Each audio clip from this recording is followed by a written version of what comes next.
Dear students, we are reading your chapter number 1, that is matter in our surroundings. In this chapter,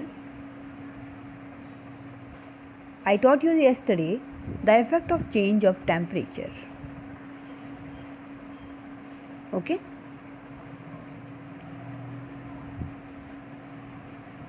Yesterday we have discussed that the melting. What is melting? Okay.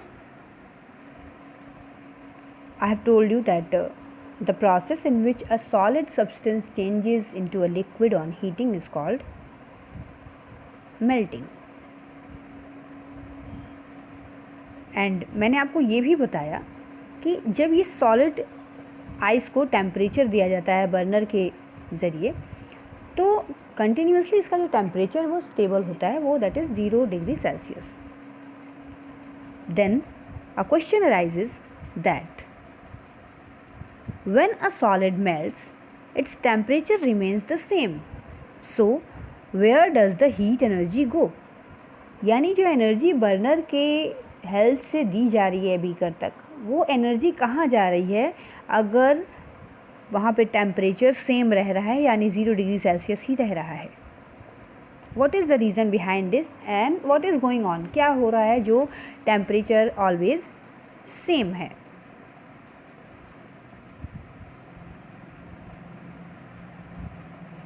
Actually,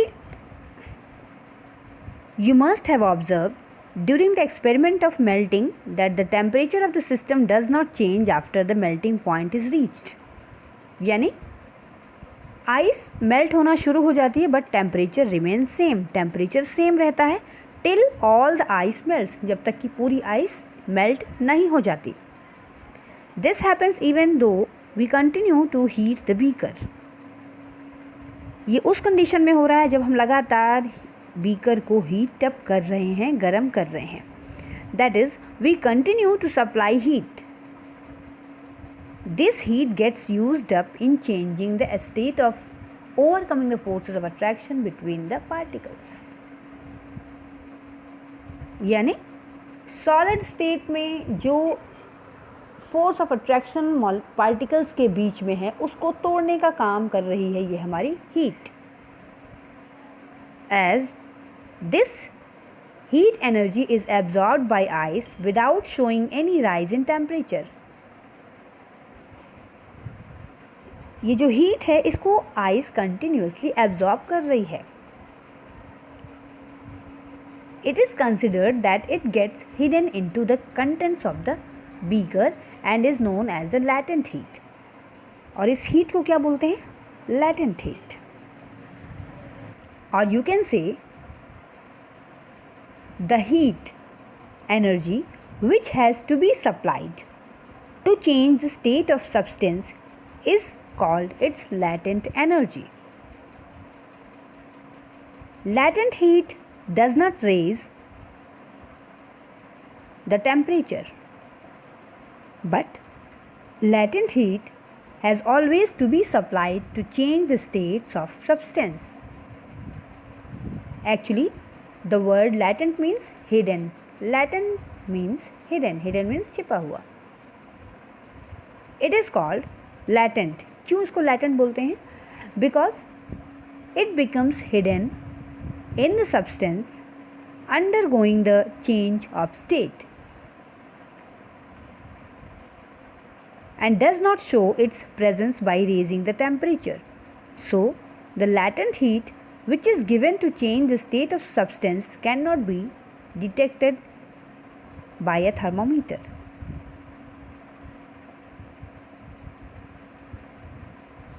So, what is the reason behind this?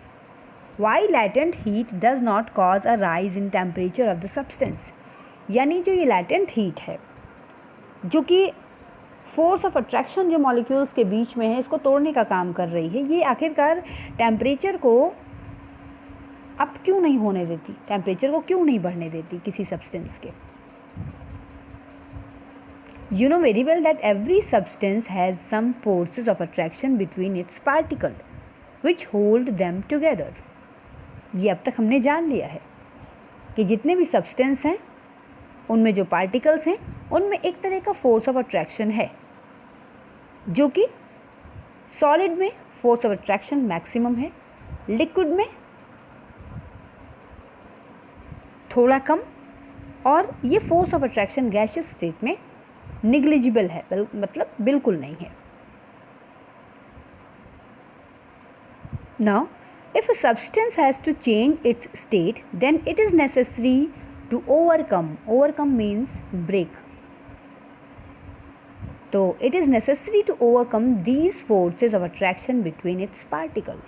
यानी अगर किसी भी substance के state को change करना है तो जो फोर्सेस हैं अट्रैक्शन के,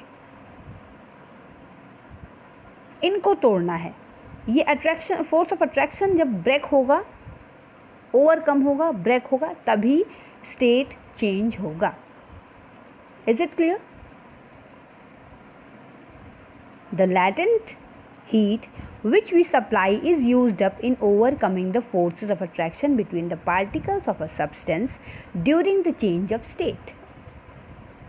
Latent heat वो heat है जो इन्हीं forces, जो force of attraction है particles के बीच में, इसको तोड़ने में इस्तेमाल हो जाती है। The latent heat doesn't increase the kinetic energy of the particle of the substance. Latent heat का यूज़ इन बॉन्ड्स को तोड़ने में हो जाता है। ये किसी भी तरह की काइनेटिक एनर्जी को इंक्रीज नहीं करती है किसी भी सब्सटेंस के।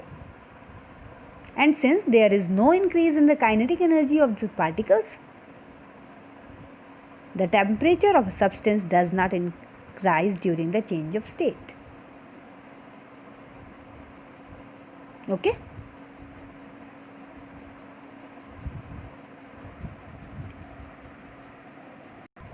now let's discuss about the another activity, that is when we supply heat energy to water, particles start moving even faster. In this experiment we are going to change the liquid state of matter into gaseous state with the help of these equipments. यहाँ इस equipment में क्या क्या चीज़ें, क्या क्या equipments हैं इस एक्टिविटी में? लुक एट दिस बीकर के अंदर वाटर के अंदर एक thermometer that is suspended with the iron stand, and burner is there. What is going on? Let's study about it. At a certain temperature, a point is reached when the particles have enough energy to break free from the forces of attraction of each other. यानी burner से heat देते देते एक ऐसा level आता है जब जो पार्टिकल्स हैं इस लिक्विड के अंदर वो मूव करना शुरू कर देते हैं।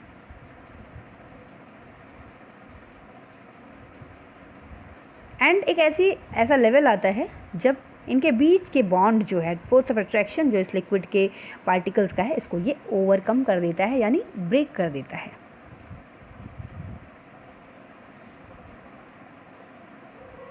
At this temperature the liquid starts changing into gas, और यही वो टेम्परेचर है जिसमें लिक्विड स्टेट गैसियस स्टेट में कन्वर्ट होने लगती है। The temperature at which a liquid starts boiling at the atmospheric pressure is known as its boiling point. Mean to say that ऐसा atmospheric temperature जिसमें कोई liquid boil होना शुरू हो जाता है and converts into gaseous form is known as its boiling point. So, the boiling point of water is 100 degrees Celsius.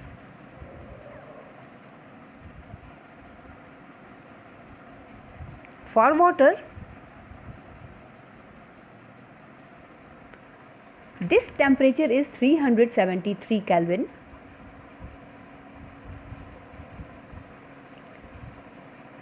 And can you define the latent heat of vaporization?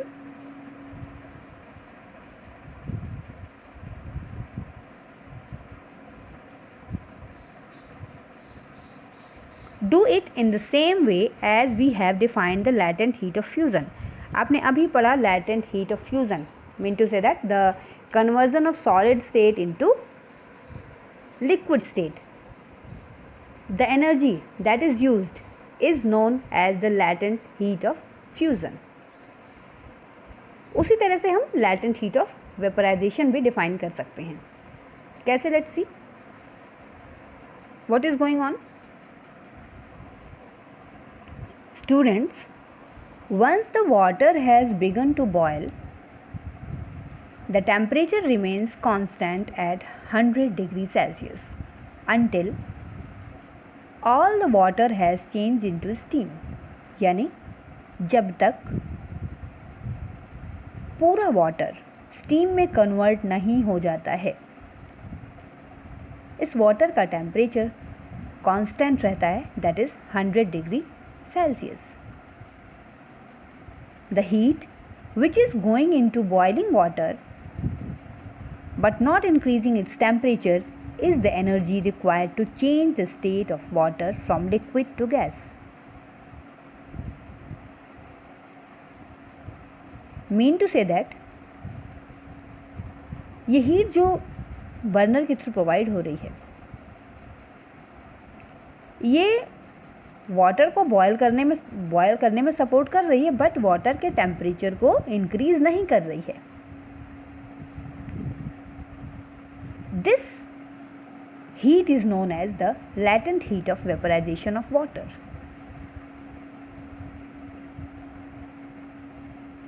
Now we can define the latent heat of vaporisation of a liquid substance.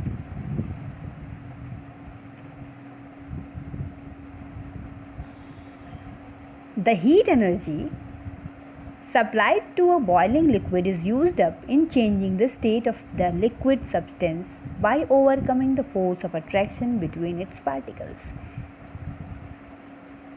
Water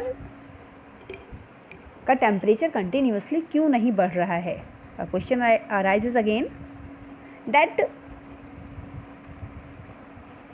liquid particles में जो force of attraction है, जिसकी वजह से वो liquid particles एक दूसरे से अट्रैक्टेड हैं, ये हीट जो बर्नर के थ्रू प्रोवाइड कराई जा रही है, उस फोर्स ऑफ अट्रैक्शन को ओवरकम करने में यूज़ हो रही है. यानी ओवरकम मीन्स ब्रेक करने में मीन्स पार्टिकल्स के बीच जो फोर्स ऑफ अट्रैक्शन है उसको तोड़ने में यूज़ हो रही है. और जैसे ही लिक्विड के पार्टिकल्स के बीच का जो फोर्स ऑफ अट्रैक्शन है वो ओवरकम होता है with the help of this heat that is providing by this burner, ये वाटर कन्वर्ट हो जाता है इनटू द स्टीम. और you can say this is the change of state in matter with the help of this heat that is known as latent heat of vaporisation. यही ये reason है जिसकी वजह से इस वाटर का टेम्परेचर कंटिन्यूसली नहीं बढ़ रहा है, क्योंकि इस हीट का यूज़ लिक्विड पार्टिकल्स के बीच जो बॉन्ड है उसको तोड़ने में यूज़ हो जा रहा है. I hope you all understand this topic thoroughly. We will meet in next part of the video.